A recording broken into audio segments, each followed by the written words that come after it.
Mandata Pharaonis Nigri. The commands of the Black Pharaoh, as I was told. This book has ruined everything. Ever since I tried reading it and saw the images inside, things have gone terribly wrong.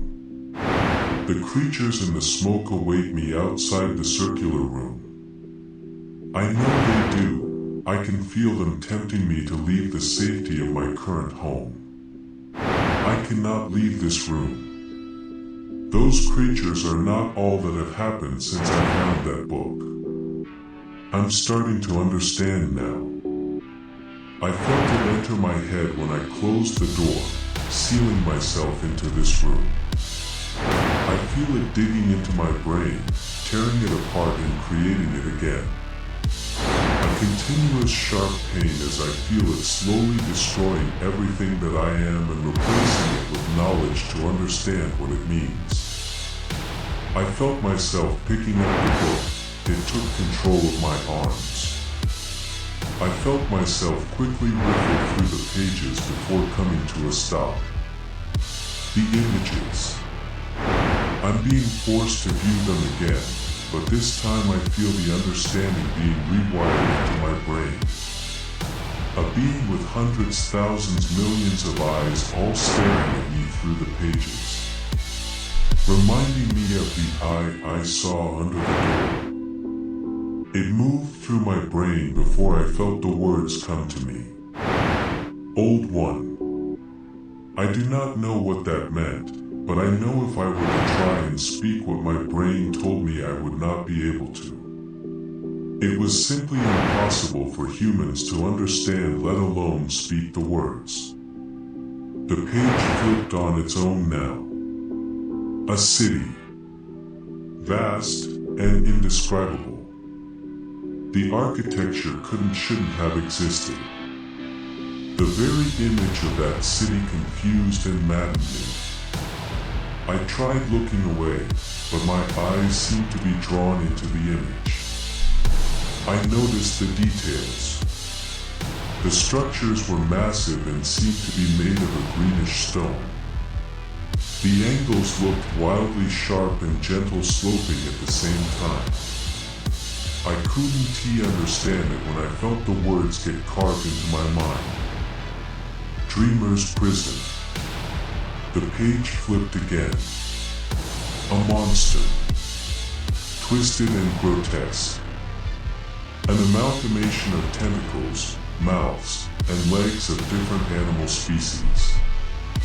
Its body is twisted and unholy.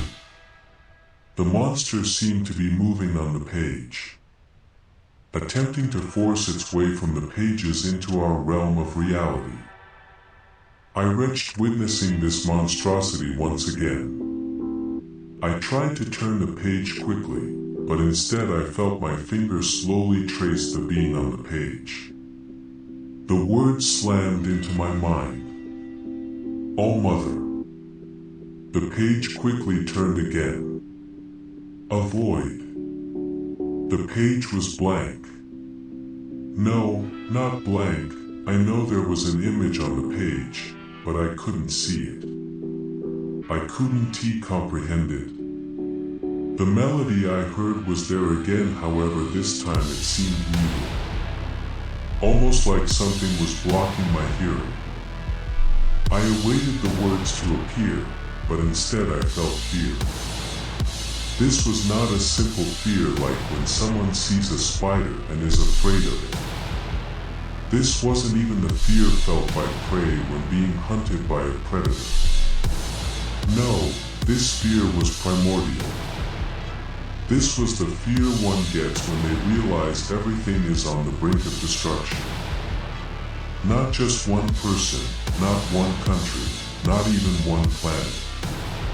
Everything was on the edge of the abyss. I watched as the page seemed to shift and an image slowly started to appear. When it was revealed, I felt my mind wither away. My brain started to melt before once again being reformed. I watched as the blood now pouring from my eyes and nose mixed with the ink of the primordial element that made this image and swirled into the page, combining into one terrifying visage. The word finally appeared in my head. Father. I watched as the book slammed shut and I fell unconscious. When I awoke, I couldn't see anything. The blood from my eyes and nose had pooled and dried, locking my eyes shut. In the darkness of my eyelids, my mind kept replaying all that I saw. I felt myself quickly fall over the edge of sanity and tumble into the darkened abyss of madness. I managed to get my eyes open. I was still in the circular room. The book was still in my hand. I laid there as I finally broke and began sobbing. Why is this happening to me? As the tears ran down my face and I could only stare blankly at them. Wall, I heard the whispers once again, but there was a difference. I heard the echo. I understood the true meaning of the creature's words. Help me, come to me, help me, find me, help me, release me. I listened to it repeat these words. I don't know what to do. Help me, please.